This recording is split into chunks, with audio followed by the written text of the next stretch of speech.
বিসমিল্লাহির রহমানির রহিম। কোরআন ও হাদিসে যে সকল দোয়া সর্বদা পাঠ করা যায় তা যদি আমি নামাজ শেষে মুনাজাতের মধ্যে পড়ি, এতে সমস্যা হবে কি? ওইগুলোই তো মুনাজাতে পড়া হয়, সমস্যা কি হবে? কোরআন হাদিসের দোয়াগুলো তো মুনাজাতে আমরা পড়ি, আমরা বানায় পড়ি না তো। কসম ভাঙ্গার কাজ করে কাফারা আদায় করার পর আগের কসম জারি থাকবে নাকি নতুন ভাবে কসম করতে হবে? কসম তো সে ভেঙে ফেলছে, ভেঙে কাফারাও দিয়ে দিছে, সেই কসম আমার জারি থাকবে কেমন? দাবি করা হলো কসম ভাঙছে, ভেঙে কসমের কাফারাও দিছে। কাফারা কি? 10 গরিব মানুষকে 1 সেট করে কাপড় দাও, না পারলে 10 গরিব মানুষকে একটা একটা করে ফিতরা দাও। ফিতরা এটাও যদি তৌফিক না থাকে তো লাগাতার 3 দিন রোজা রাখো। এটা কিন্তু ভাঙার পরে করতে হয়। এটা কসম ভাঙার আগে যদি এগুলো করে ফেলে কোনো লাভ নেই। আবার যখন ভাঙবে আবার দিতে হবে, ভাঙার পরে কাফারা আসবে, এরপর ওই কসম আর থাকবে না। আমার মেয়ের বয়স 10 বছর, কোন স্কুলে ভর্তি করি নাই, এলাকায় ভালো কোনো মহিলা মাদ্রাসা নেই, আমরা নিজেরাও আরবি শিক্ষায় শিক্ষিত নই। আত্মীয় স্বজনরা বলতেছে এভাবে প্রাতিষ্ঠানিক শিক্ষা না থাকলে মেয়েকে বিয়ে দেওয়া মুশকিল হবে। এমত অবস্থায় মেয়েকে কিভাবে দ্বীনি শিক্ষা দেওয়া যাবে? যেখানে মহিলাদের শিক্ষার ব্যবস্থা আছে, আমাদের মোহাম্মদপুর তো আছেই। প্রয়োজনে আপনি ওই এলাকায় বাসা ভাড়া নেন, আমরা নিজেরটা ভাড়া দিয়ে ওখানে বাসা নেন। অনেক লোক এরকম করছে, 1-2 জন না, ওই এলাকায় বাসা নিচ্ছে শুধু ছেলে পেলেকে মানুষ করার জন্য। কারণ ব্রিটিশ লন্ডন বানালে তো মানুষ হবে না। মেড ইন লন্ডন যদি বানান আপনি, কোরআন হাদিসের তালিম না দেন, মানুষ হবে না তো, হিংস্র জন্তু হবে। যে কোনো জন্তু না, হিংস্র জন্তু, কোনো দয়া মায়া নেই, কোনো দয়া মায়া নেই।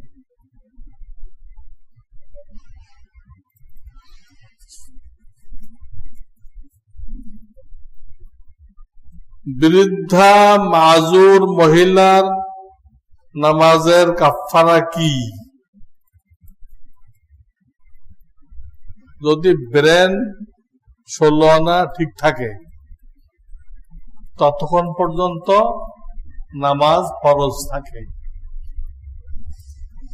যখন ব্রেন 16 আনা ঠিক নেই,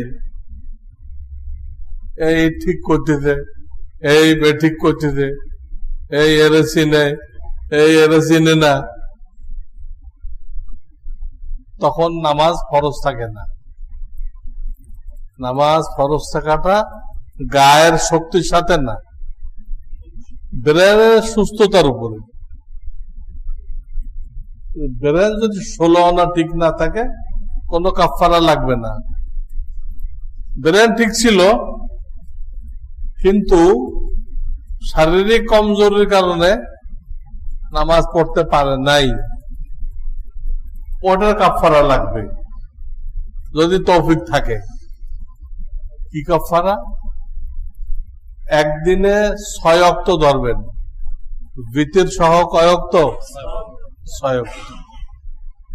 আর 1 ওয়াক্তের ফিদিয়া কি? একটা সদকাতুল ফিতর। 1 ওয়াক্তের ফিদিয়া কি? একটা সাদাকাতুল ফিতর। এখন আপনি হিসাব বের করেন 1 মাসে কত আসে।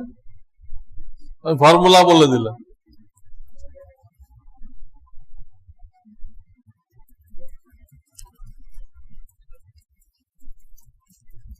অতীত জীবনে অনেক ফরজ নামাজ এবং কসর নামাজ কাজা হয়েছে।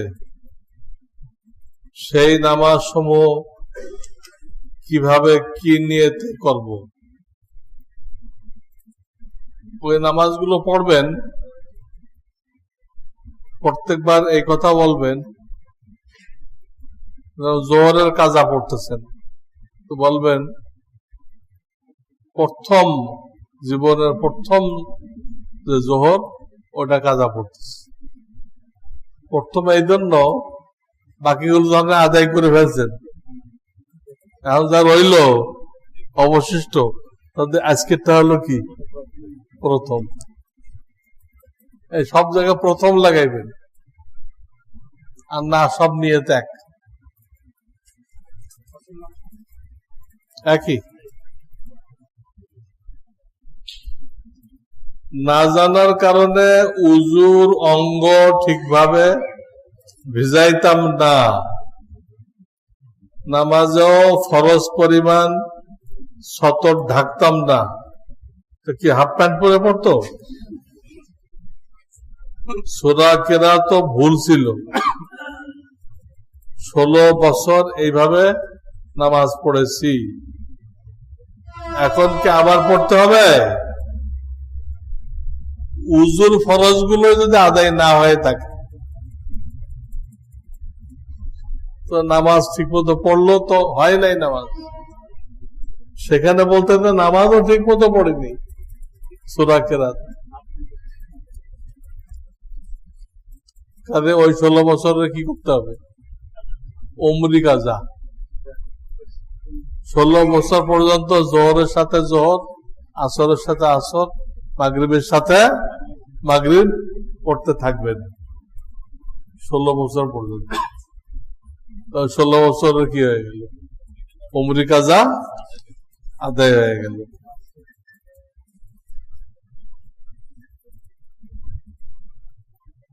আপনার দেওয়া আলেমের সংজ্ঞা মতে বর্তমানে সত্যিকারের আলেম পাওয়া কঠিন হয়ে যাচ্ছে। এই পরিস্থিতিতে সার্টিফিকেটধারী আলেমদের আগে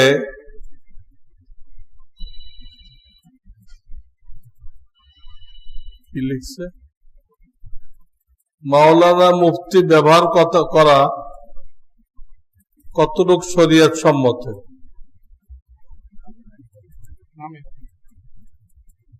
নামের আগে মাওলানা মুফতি ব্যবহার করা কতটুক শরীয়ত সম্মত? যে 1 লাইনও মুফতি পড়ে নাই,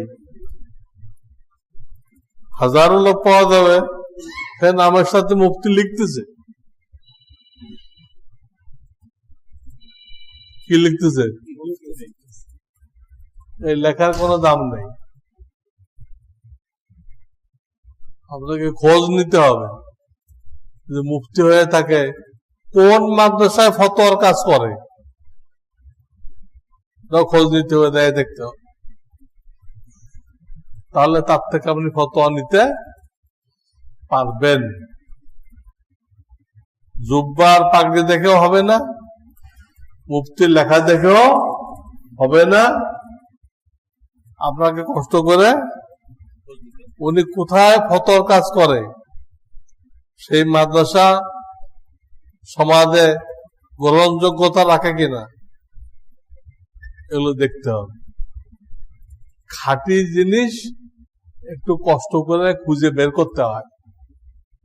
খাঁটি জিনিস রাস্তাঘাটে পাওয়া যায় না। খাঁটি জিনিস রাস্তাঘাটে পাওয়া যায়।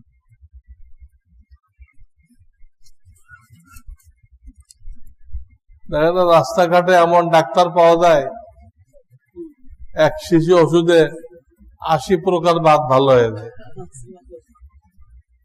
বেকার রোড প্রফেসর বলেন, রোড প্রফেসর।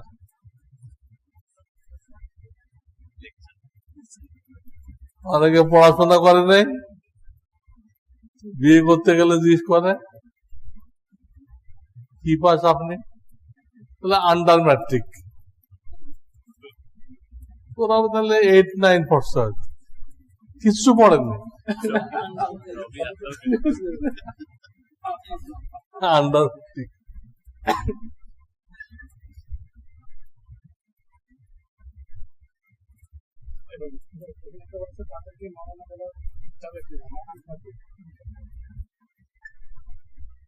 এটা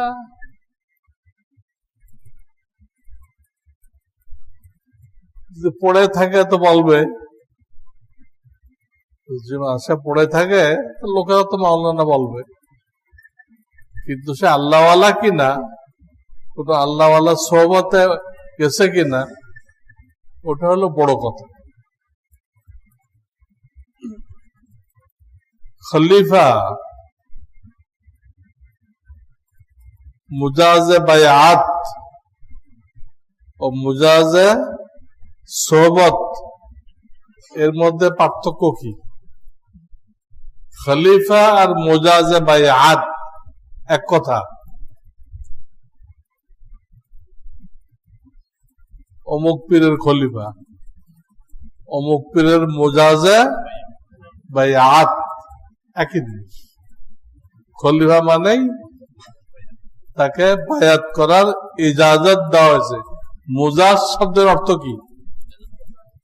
মাজাজ না, মুজাজ। ইজাজত দেওয়া হইয়াছে, বায়াত করার, চিকিৎসা দেওয়ার অনুমতি দেওয়া হয়েছে তাকে। কিন্তু মুজাজে সোহবত একটা আছে, তারা চিকিৎসা করতে পারবে না, তারা শুধু মজলিস কায়েম করে আল্লাহওয়ালাদের কথা শোনাবে, মজলিস কায়েম করে আল্লাহওয়ালাদের কথা তাদের কিতাব দেখে দেখে শোনাই দিবে, এইটুক তাকে অনুমতি দেওয়া হয়েছে। বসলে ফায়দা হবে, আত্মশুদ্ধি হবে না।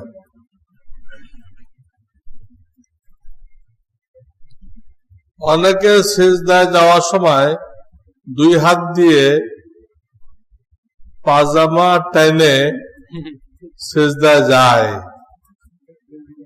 এক্ষেত্রে 2 হাত ব্যবহার করায় নামাজ ভাঙবে কিনা? নামাজ ভাঙবে না, মাকরু হবে। কারণ শুধু 2 হাত ব্যবহার করলেই ভাঙে না, 8টা শর্ত আছে। যারা দর্শক তারা মনে করবে যে এই লোকটা নামাজে না, এটা মনে করতে হবে। একটা লোক রুকু করতেছে, যাইতেছে, জামা টানতেছে, লুঙ্গি টানতেছে, ওরে কি নামাজে না এটা মনে করবে?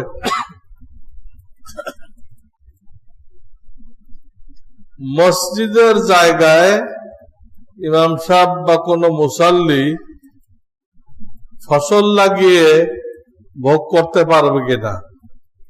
না, ওটা মসজিদের পক্ষ থেকে ফসল লাগাবে, কাউকে ভাড়া দিবে, ওই জমিন থেকে মসজিদের জন্য ইনকাম হবে, ব্যক্তির জন্য না।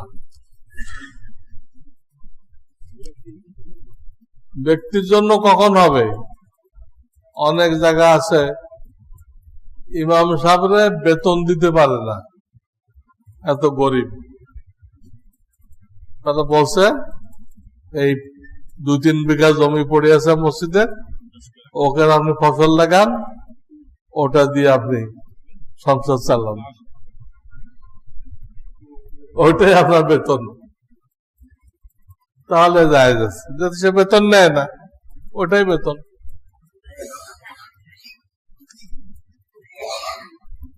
আপনি বলেছেন নামাজে যখন আল্লাহু আকবার বলে তখন আল্লাহর সাথে প্রতিজ্ঞাবদ্ধ হয়। কি প্রতিজ্ঞাবদ্ধ হয়? প্রতিজ্ঞাবদ্ধ হয় আল্লাহ এই নামাজটা শেষ করা পর্যন্ত আমি আপনার ধ্যানে থাকব, দুনিয়ার কোনো ধান্দা করব না। নামই তো তাকবীরে তাহরিমা, প্রথম তাকবীরের নাম। তাহরিমা মানে কি? দুনিয়াকে হারাম করে দেওয়া, দুনিয়াকে হারাম করে দেওয়া, এটা প্রতিজ্ঞা। এই টাইমটার মধ্যে নামাজে সালাম ফেরানো পর্যন্ত দুনিয়া নিয়ে চিন্তা করব না, আমি আপনাকে নিয়ে চিন্তা করব, যা পড়তেছি ওটা খেয়াল করব, এলো প্রতিজ্ঞা।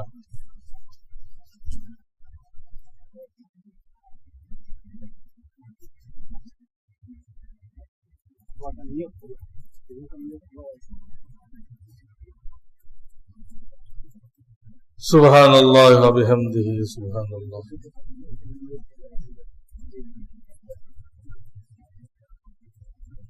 রব্বানা লা ওয়া হাব লানা মিন লাদুনকা ইয়া হাইয়্যু ইয়া কাইয়্যুম ইয়া হাইয়্যু ইয়া কাইয়্যুম برحمتك نستغيث أصلح لنا شأننا ولا تكلنا إلى أنفسنا. سبحان ربك رب العزة عما يصفون وسلام على المرسلين والحمد لله رب العالمين.